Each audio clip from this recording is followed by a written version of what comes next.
Bonjour Thomas, bienvenue sur le podcast. On va commencer par peut-être une petite présentation. Est-ce que tu peux nous expliquer un peu ce que tu fais dans la vie et ce qui t'a emmené à faire ça? Salut Arnaud, merci pour ton invitation.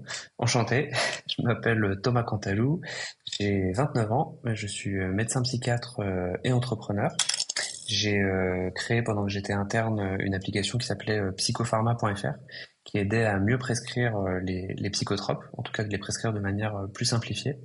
Et ça m'a donné goût à continuer là-dedans et à continuer d'avoir la double casquette et médecin et entrepreneur.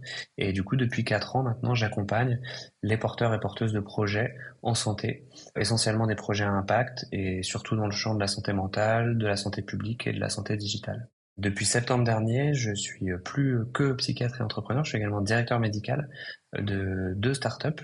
Une première qui s'appelle Stan, qui est l'anagramme de santé et qui fait de la recherche et innovation en médecine de ville, et pour laquelle je suis directeur médical à 80%.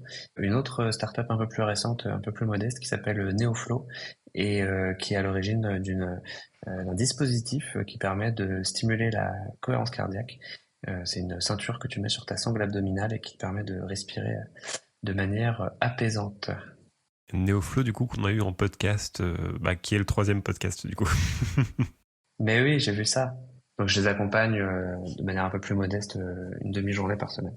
Oh, ok, et du coup, qu'est-ce qui t'a emmené dans le champ de la santé mentale? C'est un diagnostic d'élimination, comme on dit en médecine. J'étais pas du tout prédestiné à ça, je pense. Moi, dans ma famille, il n'y a pas de médecin, il n'y a pas de psycho, il n'y a pas de psychiatre. Par chance, j'ai pas non plus touché directement ou indirectement par la maladie psychiatrique. Mais en fait, au cours de mes études, je me suis rendu compte que l'hôpital et tout ce qui va être chirurgie, médecine classique, médecine polyvalente, c'était pas des domaines dans lesquels je m'éclatais. Et en fait, en 5e année de médecine, j'ai découvert la psychiatrie en stage. Et je me suis dit, mais c'est génial ce truc, pourquoi, pourquoi on fait pas tous un stage là-bas? L'ambiance est top, on prend le temps de discuter des prises en charge, ce sont des prises en charge humaines, centrées sur le patient. Et du coup, ça m'a donné envie de continuer là-dedans. Donc, un peu coup de cœur par hasard, quoi. Ok, et du coup, la médecine, le fait que t'aies choisi de base cette voie, est-ce qu'il y avait une raison derrière?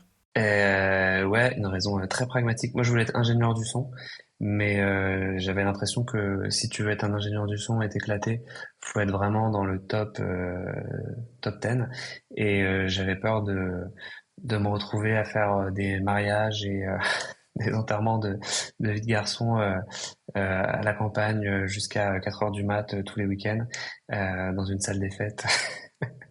Non, non, je rigole. Mais non, en gros, je voyais la pire vision du tableau. J'avais des bonnes notes au lycée. En gros, dans mon lycée, on me disait quand tu avais des bonnes notes, soit tu fais un G, soit tu fais médecine. Donc j'ai choisi médecine. Et voilà. C'est pas sexy à raconter comme ça, mais c'est ce qui s'est passé. Non, mais ça parle bien des parcours de vie, du fait que quand on est à l'école, on nous encourage du coup à viser le plus haut possible malgré ce qu'on a envie de faire. Parce que souvent, c'est au détriment de ce qu'on a envie de faire, je suis en train de me dire. Et que finalement, c'est au cours de cette voie, au cours des études, du coup, que tu te rends compte de ce qui est important pour toi. Peut-être en comprenant tes valeurs et en comprenant aussi l'environnement dans lequel tu veux être. Ouais, complètement. Alors après, médecine, c'est 10 ans. Je pense qu'il y aurait eu des moyens un peu plus rapides d'arriver aux mêmes conclusions. Mais chacun va à la vitesse qui lui convient. Et bon, bah moi, ça a mis 10 ans. Je vois. Et du coup, c'est assez rare de voir une personne qui porte autant de casquettes que toi. Est-ce que tu peux nous expliquer comment t'as géré du coup tes études, l'application, la casquette d'entrepreneur? Comment ça s'est passé?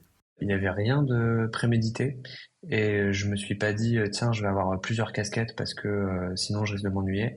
Je pense que c'est générationnel. Je suis loin d'être un produit unique. Je pense que je suis par contre un vrai produit de ma génération, une génération de slasheurs et de slasheuses. Alors je crois que c'est déjà ringard de dire ça, mais en tout cas c'est le terme qu'on utilisait il y a quelques années.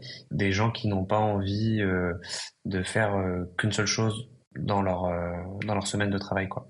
Alors après, on a tous des loisirs, des occupations diverses et variées, mais même dans le travail, moi j'avais envie d'avoir une diversité que je ne retrouvais pas dans un exercice classique, que ce soit quand j'étais externe ou interne. Et du coup, t'arrivais quand même à te goupiller du temps pour pouvoir bosser sur tes différents projets. Ouais, au détriment de sûrement ma sphère familiale, sentimentale, sportive et Non, non, j'ai beaucoup travaillé, trop sans doute, et je suis passé à côté de pas mal de choses. Donc, c'est pas un conseil de vie, tu vois. Il y a pas que le travail dans la vie, mais en tout cas, c'est sûr que je me suis bien amusé au travail. Du coup, ça c'est un truc qu'on retrouve beaucoup chez les entrepreneurs et les entrepreneuses, c'est de passer beaucoup de temps à travailler parce que faut que ça fonctionne et ça dépend principalement de nous. Ouais, ouais. Bah, ils appellent ça les années chiens, je crois. J'avais entendu ça sur un podcast quand je m'intéressais à l'entrepreneuriat. Des années où tu travailles, bah ouais, 3 à 4 fois plus que ce que tu devrais. Mais tu peux pas faire ça ad vitam aeternam, hein. Tu fais ça 2, 3 ans, le temps de lancer ton truc. Et puis après, ça prend pas. Voilà. C'est sûr. Mais par contre, c'est un truc auquel il faut faire attention et qu'il faut bien rendre compte. Je pense, ça arrive assez tôt, personnellement, ça m'est arrivé assez tôt, de me rendre compte que c'était un rythme que je ne pouvais pas tenir et du coup de mettre en place des béquilles pour me libérer du temps et pour prendre soin de ma santé mentale. Puisque je fais aussi ça pour ça, donc. Ouais, complètement. Complètement. Après, je veux pas dire c'est pas pour tout le monde. Je pense qu'il faut tester. Mais c'est sûr qu'on n'a pas tous la même résistance au stress, la même résistance au travail, à la pénibilité, la même résilience, tout simplement. On n'est pas tous des gros dormeurs ou des petits dormeurs. Enfin voilà, on part pas sur un pied d'égalité. De toute façon, la nature est injuste, mais faut tester en tout cas. Salut, c'est Arnaud. J'espère que l'extrait du podcast vous a plu. Vous pouvez retrouver l'épisode en entier sur Spotify, Apple Podcast et toutes les plateformes. Je vous mets le lien en description.